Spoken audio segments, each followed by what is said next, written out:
Hey, Dan Meyer here, and I am back once again with 5 more tips based on what I've learned about business that you can apply when it comes to growing your business. Today's topic is specifically about outsourcing to the Philippines. So these are 5 tips on when you outsource to the Philippines, what you want to look for. So this outsourcing can come in the forms of you're looking to hire a virtual assistant off the internet. Maybe you find someone on Fiverr or Upwork, or someone approaches you via LinkedIn or via your email, and they're based in the Philippines. You want to know these 5 things. It can also apply if you're looking to set up a team of people. If you need to have a whole team set up that works remotely, a virtual team based in the Philippines. I've done that quite a bit. So I have experience working with big call centers, experience working with businesses who've outsourced work to the Philippines, and people looking for virtual assistants. And all 5 of these tips will apply to today's topic. So number 1, the best thing about working in the Philippines, I think, is that people will work hard. The biggest challenge I think employers have, whether you're a small business owner or work for a big company, is finding people that work hard, that have good work ethic. It just seems like a lot of people don't really want to stick in one job anymore. And they don't really have the discipline to learn something. They want to just be giving something to do it and then move on. It's almost like they want to get paid, but they don't want to work. If you have noticed that in your attempts to hire people, then you'll find the opposite is true for a lot of Filipino employees. This is for one simple reason. For people that are looking to do outsourcing as a career in the Philippines, it's a way they make money for their families. A lot of my employees, a lot of people that are my virtual assistants or my virtual team members, they're the breadwinner of their family. They're the ones that provide for not just, themselves, but their whole household. And in the Philippines, it's quite common for a household to be extended to include, parents and grandparents and nieces and nephews. And it's quite common for a Filipino virtual assistant to be putting one of their siblings or one of their nieces and nephews or even their children through school. So you're seeing somebody's got a motivation to work. It's also hard to find a good job in the Philippines. And based on the cost, which I'll talk about in a minute, the lifestyle that someone has in the Philippines when they're paid in dollars is generally better. So bottom line is you're going to get hardworking people that are going to be able to stick with you a long time, that are going to put 100% into the job. This is not true of everyone. Of course, in any country, you have people that aren't great, but majority of my employees have been with me for quite some time. I have about a dozen virtual assistants that I hired back in 2013 and are still with me. That's very rare for that low attrition in a virtual relationship, whether it be hiring a virtual assistant or setting up a virtual team.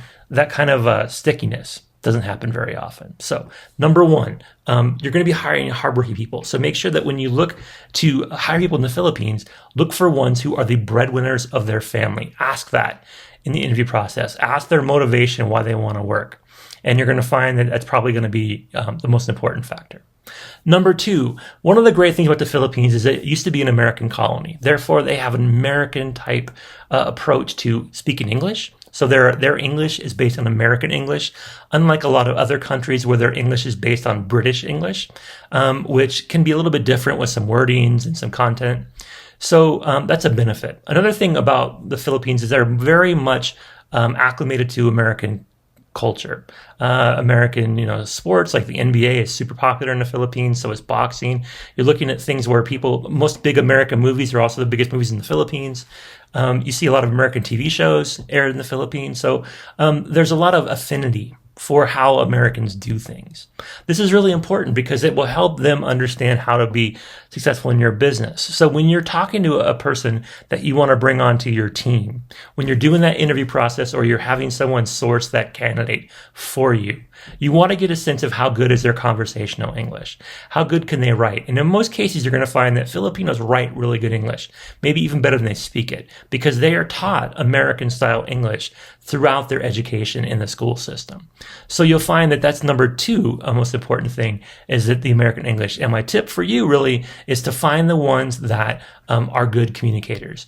There are a lot of them that used to be call center agents. If you call 1-800 customer service for any American company, you've got a 50-50 chance of getting a call center in the Philippines. Most of my best employees used to be call center agents. That's where I bring them from because I know they understand how to speak English, the American style. I know they have experience working for American businesses, and they kind of get that American work culture. Number 3, outsourcing hub. The Philippines is an outsourcing hub.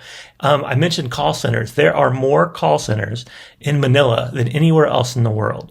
For a long time, it was India that was leader in outsourcing. But when it comes to voice work or speaking with customers, being customer facing, the Philippines passed India about 10 years ago. Most people don't know that. But there you go. But again, if you call 1-800 customer service and you get someone with a Filipino accent, it's probably not going to be too hard on you. For some reason, just reality, most Americans don't quite get the accent of an Indian call center person. So that outsourcing has moved to the Philippines, and that creates a lot of people who have technical skill, who have experience working with systems, who are able to follow business practices that you'll need in your business. So if you're trying to bring organization, you're trying to bring consistency into whatever it is you're trying to outsource. If you want someone to consistently post good content on your social media, if you consistently want good video editing for your YouTube channel, whatever it may be, you're going to find the Philippines has that consistency, which comes from people working in the outsourcing business. It's a great place to draw people from. So my third tip for you is when you're looking to hire people in the Philippines, find out if they've worked in outsourcing, not necessarily a call center, but any kind of business where they've had that kind of office type job. It's really important, I think, that when you manage a virtual team or a virtual assistant, you give them a structure which allows them to have something like an office job. Even though that you're not going to be able to see them 24/7, you're not going to know exactly what they're doing, they can pace themselves to some extent. You want to structure their time. You want to give them a schedule. You want to make sure that you have deliverables. You want to have weekly reporting. You want to make sure you have check-in calls, just like you would if there's somebody you're working with in person. Number 4 is pricing. Now, obviously, when you're outsourcing work, it's cheaper. And that's why outsourcing started in the first place. And I wish it was not true. I wish we did not have to go and find people overseas to do jobs that Americans can do. But that's just not a reality. Americans as a workforce tend to have a lot higher cost than an outsourced team or an outsourced virtual assistant. For example, if you're looking at paying a good virtual assistant to work for you, or you're looking to hire a good virtual employee full time, you should be paying somewhere between $1,000 and $1,500 a month, all in. And if you go through an agency like mine, you don't have to worry about HR or payroll or anything. We take care of all that. The bottom line, though, is that it's cheaper. And you're getting a more high quality person. So it's not just like you're going for the lowest common denominator. You're actually also getting a better employee in most cases. And this is why. The majority of people that work in outsourcing, whether they be call center agents or virtual assistants or whatever they're doing in the Philippines, they tend to have a college degree. They tend to have professional work experience. As I mentioned before, they tend to have good English, and they tend to be the breadwinner in their family, so they're motivated. So you put all this together, you get very good bang for your buck, right? You are not going to find a lot of candidates locally, wherever you're at in the U.S., that can do the things that you need done for the price you can afford. But you will find a lot of them in the Philippines.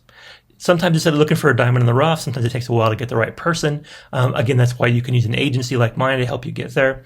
But the bottom line is that you're going to save money, not only in the fact that you're going to have to pay less in salary, but you're going to get more value out of the salary you're spending on somebody. So that's number 4. Number 5, these are online experts. The Philippines prides itself on being the most social media savvy country in the world. And this is what I mean by that. Everyone in the Philippines is on Facebook, because in the Philippines, Facebook is a free way to use the internet. Facebook has set up this deal in the Philippines where people can access Facebook without having a data plan. Basically, you have a phone and you connect to a cell phone tower and you can get on free Facebook. That's causing people in the Philippines to use Facebook as a primary way of communication. So they understand how to use Messenger and how to use Facebook much better than the average person in most other countries. Also in the Philippines, because the traditional phone system is not as solid, the landlines aren't as accessible and as affordable, everyone's got a cell phone. It's something like 95% of the Filipinos, including the oldest grandparents in the remotest villages, have cell phones, right? So this online expertise has kind of blossomed from that.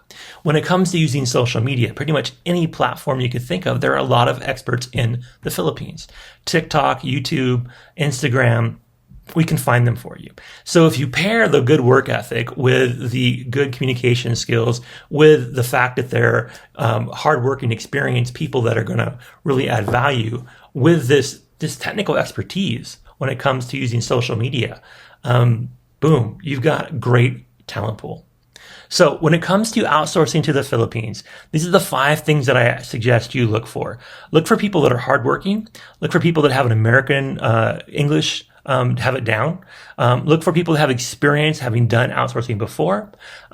Make sure that you price things in a way that makes sense for you. Don't underprice, but you definitely don't have to overpay either. And look for the things that they do best, like play to the strengths of the employees that you want to bring on board.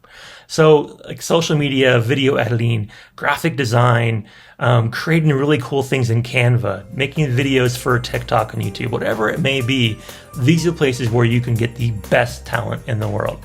So there you go. That is my talk for today. Hopefully it helped. If you have not done so already, please subscribe to the channel. If you have any comments, feel free to drop them below. I want to thank you for your time. Now get out there and figure out what it is that you want to delegate and find the right VA for you. Have a great day.